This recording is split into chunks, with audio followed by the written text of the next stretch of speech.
Ce que je dois d'abord dire, c'est remercier donc, les compatriotes qui, après une campagne intensive, se sont vraiment massivement mobilisés et se sont dirigés vers leurs centres de vote respectifs. La deuxième chose, c'est me réjouir du résultat largement positif et favorable pour le oui.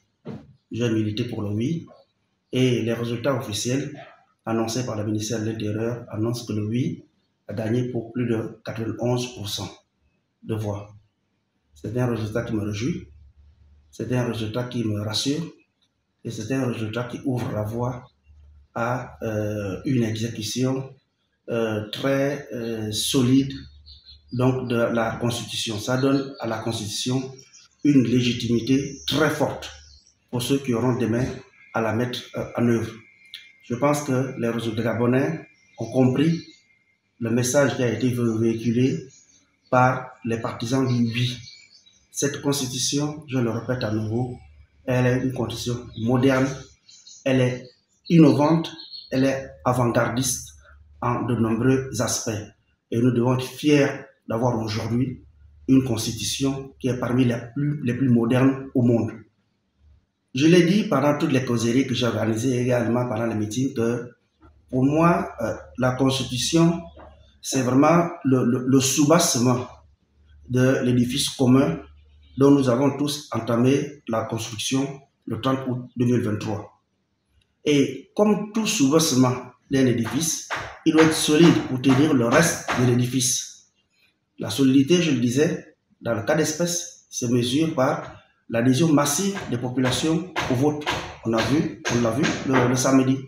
Et également par la proportion du oui. On l'a vu, c'est à plus de 71%. Donc les bases sont là pour construire maintenant le reste de l'édifice. Le reste de l'édifice, c'est quoi? C'est la mise en place d'une nouvelle loi électorale qui doit nous amener aux élections en août 2025. C'est ce que dit le chronogramme que le gouvernement a adopté et qui a été présenté aux populations et à nos partenaires extérieurs. Le mot de fin serait de dire que la campagne est maintenant terminée.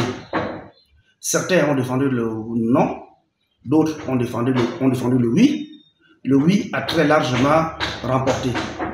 En démocratie, on salue la victoire de celui qui a gagné et on se réconcilie pour regarder tous de l'avant. Partisans du non hier, partisans du oui hier, nous restons aujourd'hui, après le vote, toujours fils du même pays. La campagne est maintenant derrière nous. Nous avons maintenant une nouvelle constitution. Nous devons tous maintenant nous employer à la mettre en œuvre demain ou à faciliter le travail de ceux qui auront à la mettre en œuvre. Ça devient la constitution de l'ensemble de la République gabonaise. Et je crois que nous tous, nous devons être fiers d'avoir un pays qui respecte ses engagements. On s'est engagé sur une transition la plus courte possible, 2 ans. Jusqu'à présent, le calendrier a été maintenu. Regardons de l'avant, employons-nous tous à mettre en œuvre les étapes restantes du chronogramme de la transition pour qu'on en sorte le plus rapidement possible et qu'on aille vers des institutions définitives, des institutions stables et fortes. Merci, Léonora. C'est moi qui vous remercie.